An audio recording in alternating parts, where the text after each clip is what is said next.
Pernah nggak sih kalian merasa kalau dulu semua orang selalu pakai uang tunai untuk belanja? Tapi sekarang hampir semua transaksi pakai QR Code atau e-wallet. Nah, hari ini saya akan membahas fenomena menarik yang bertema budaya ekonomi, yaitu perubahan budaya dari bayar cash ke cashless. Kenalkan, nama saya Muhammad Raditya Saki. Saya merupakan mahasiswa sastra Inggris angkatan 2024. Sekarang di berbagai tempat, mulai dari warung kecil hingga supermarket, masyarakat lebih sering menggunakan metode pembayaran cashless. Misalnya, banyak pedagang sudah memasang kris di tokonya. Pembeli cukup scan kode QR dari smartphone dan transaksi pun selesai dalam hitungan detik.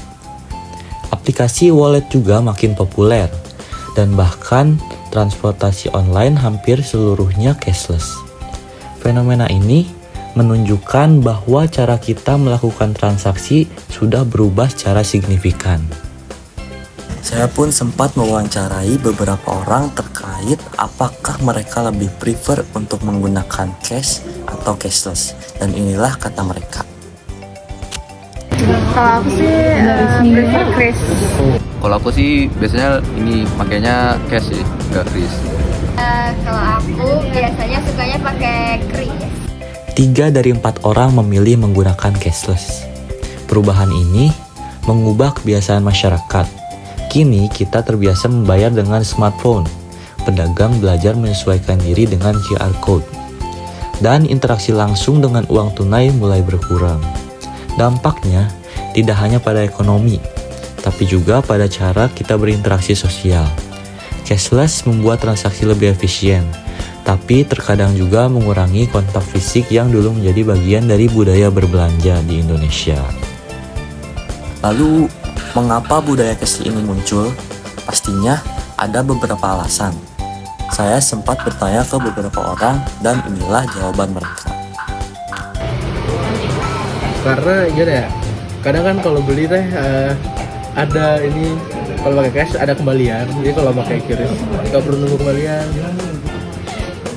Aku pakai kris itu karena kalau kris kan kayak kita nggak usah repot-repot bawa 2 hal, bawa dompet dan HP. Jadi semua udah ada di HP sekaligus, jadi tinggal dompet aja. Kalau alasannya sih kayaknya karena emang terbiasa aja dari dulu makanya cash terus, nggak pakai kris. Terus juga kadang kalau pakai kris tuh suka problem gitu kan. Nah jadi aku selalu nyiapin kayak ya ada cash lah di dompet gitu, buat apa-apa kalau misalnya kris nggak bisa dipakai. Kalau alasannya sih karena aku males ke bank untuk ngambil cash, karena kan dikirim sama orang tua kan transfer, jadi kayak ya udah lewat itu aja, nggak perlu diambil cash karena nggak punya waktu. Intinya, mereka memakai cashless itu bukan tanpa alasan, tetapi mereka lebih memilih cashless karena itu lebih efisien. Sebagai contoh, banyak pedagang kecil sekarang sudah menggunakan kris. Mahasiswa di kantin kampus lebih sering membayar pakai e-wallet daripada uang tunai. Transportasi online seperti ojek online hampir sepenuhnya cashless. Dan di minimarket besar, sistem ini sudah menjadi standar. Bahkan di Cimahi, tukang parkir pun mulai menyediakan kris, sehingga pengendara bisa membayar tanpa repot mencari uang pas. Fenomena ini menunjukkan bahwa budaya cashless tidak hanya untuk kota besar, tapi juga mulai merambah kota-kota kecil dan kehidupan sehari-hari masyarakat. Perhatian, 78.000 diterima GoPay. Kesimpulannya, budaya cashless bukan sekedar soal teknologi, tapi sudah menjadi bagian dari cara hidup masyarakat Indonesia. Dari pedagang kecil hingga mahasiswa, dari minimarket hingga transportasi online, bahkan tukang parkir, cara kita berinteraksi semakin cepat, praktis, dan modern.